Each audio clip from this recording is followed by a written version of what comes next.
အခုဆောင်းနေ art တွေဆွဲပွားတယ်။ဒါပေမဲ့ဆောင်းနေ art တွေဆွဲပွားဖြစ်တဲ့အတွက်ကြောင့်မလို့ဒီပုံလေးကိုသင်ပေးမယ်။ဟုတ်ပြီဒီပုံလေးကအရင်လွယ်တယ်။ဟုတ်ပြီအဲ့ဒါဒီပုံလေးစာဆွဲမယ်။ဒီပုံလေးဆွဲဖို့အတွက်ဆိုလို့ရှိရင်တို့တွေဘယ်ကနေစာဆွဲမလဲဆိုလို့ရှိရင်ဒီဘက်အမျက်နှာပြင်။ဟုတ်ပြီနော်။ဒီမျက်နှာပြင်ရနေပြီးစာဆွဲကြမယ်။ဟုတ်ပြီအဲ့မျက်နှာပြင်ရစာဆွဲမယ်ဆိုရင် rectangle နဲ့ဆွဲမယ်။ဟုတ်ပြီဘယ်လောက်လို့ဒီဘက်မျက်နှာပြင်ဖြစ်တဲ့အတွက်ကြောင့်မလို့တို့တွေ direction ပြောင်းမယ်အစိမ်းရ။ဟုတ်ပြီနော်။ဆွဲလိုက်မယ်ဘယ်လောက်လဲဆိုတော့သူက900 900 enter ဟုတ်ပြီနော်ဒီလိုရပါဒီလိုရပါပြန်ရင်လက်တယ်ဟုတ်ပြီပြီးသွားရင်ဒီအနောက်ကိုဒူးထုတ်မယ်သူကဒူးကဘယ်လောက်လဲဆိုတော့900ရှိမယ်ဟုတ်ပြီနော်အရင်ဆုံး900ထုတ်လိုက်မယ်900 enter ဟုတ်ပြီဒူးထုတ်သွားပြီဆိုလို့ရင်တို့ဒီမှာ soft wine လေးတွေဆွဲမယ် soft wine မဆွဲခင်ဒီ white ကိုအရင်ဆွဲမယ်အဲ့ဒီ white ကဘယ်လိုဆွဲထားတော့ဒီမှာဒူးထွက်နေတဲ့ဒီအနားနဲ့ဒီအနားကို2 point up နဲ့ဆွဲထားတာဟုတ်ပြီနော်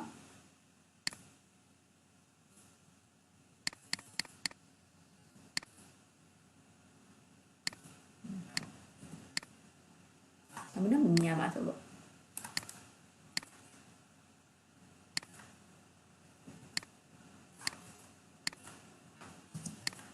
ဟုတ်ပြီအဲ့ဆိုလို့ရှင်တို့တွေဒီစဝိုင်း white ကလို့ဆိုမယ်အဲ white လေးက2 point up နဲ့ဆွဲထားတာမလို့သူရဲ့ shortcut က A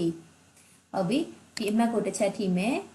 ဒီအောက်ကအမှတ်ကိုတစ်ချက်ထိမယ်ဟုတ်ပြီနော်ပြီးသွားလို့ရှင်ဒီလိုအကွေးလာမယ်လေအဲ့ဒီအကွေးကဘယ်လောက်လဲဆိုတော့ဒီမှာပြောရဟိုင်း radius တန်မို့250တဲ့အဲ့တော့250enter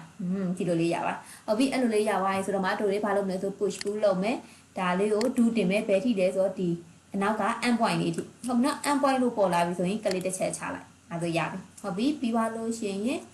တို့တွေနောက်ကိုလှည့်ကြည့်မယ်ဟုတ်ပြီရတယ်ဟုတ်ပြီရတော့တခါလေဒီဘက်ကိုဒီမြင်လေးကိုဖြတ်ခဲ့လိုက်မယ်ဟုတ်ဘာလို့တော့အပေါက်ဖောက်လို့မရမှာဆိုလို့ဟုတ်နော်ဒီမှာအပေါက်တစ်ခုဖောက်မှာမို့လို့ဟုတ်ပြီအဲ့ဒါဆိုအပေါက်ဖောက်တော့မယ်အပေါက်ဖောက်ဖို့အတွက်တို့တွေစပိုင်းလေးဆွဲမယ်အဲ့တော့ C ဟုတ်ပြီဘယ်ကနေဆွဲမှာလဲဆိုတော့ဒီ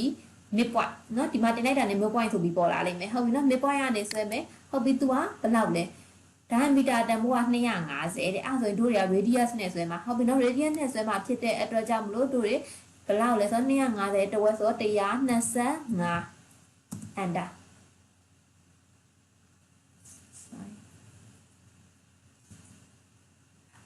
နားလေးတော့တိုင်းကြည့်လိုက်မယ်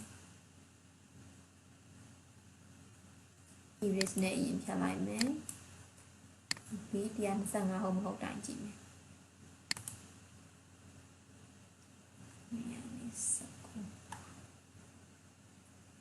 ရှင်းဆွဲလိုက်မယ်နော်ဟုတ်ပြီ C 125 enter ရတယ်ဟုတ်ပြီအဲ့ဆိုလို့ရှိရင်တို့တွေဒီစဝိုင်းလေးရပါဒီစဝိုင်းလေးရပါဆိုအပေါက်ဖောက်မယ်အပေါက်ဖောက်ဖို့အတွက်ဒီအထက်ကမြင်းလေးကိုဖြတ်ပြင်မယ်နော်ဒီမှာဖြည့်နေမြင်ဖြစ်ပြင်မဲ့အဲ့ဒါမှတို့တွေအပေါက်ဖောက်လို့လွယ်မှာဟုတ်ပြီပြင်အပေါက်ဖောက်မဲ့ပြီးဒါလေးကိုဒီစဝိုင်းပေါ်လေးမှာနော်ဒီမှာဆက်လုံးဝင်သွားဆိုရင်ဒီလိုမျိုးလေးပေါ်လိုက်လိမ့်မယ်ကလစ်တစ်ချက်ချမဲ့အနောက်ကိုဒီမှာ end point နော် end point ပေါ်တဲ့ထီကိုဆွဲမယ်ကြော်လည်းမဆွဲဘူးအလိုလည်းမဆွဲဘူး end point လို့ရောက်တဲ့နေရာထိဆွဲမယ်ကလစ်တစ်ချက်ချမယ်ဒီ orbit လဲကြည့်မယ်ဟုတ်ပြီနော်အဲ့ဒါမှအပေါက်ပေါက်သွားဟုတ်ပြီနော်လွယ်တယ်နော်ပြင်ပြ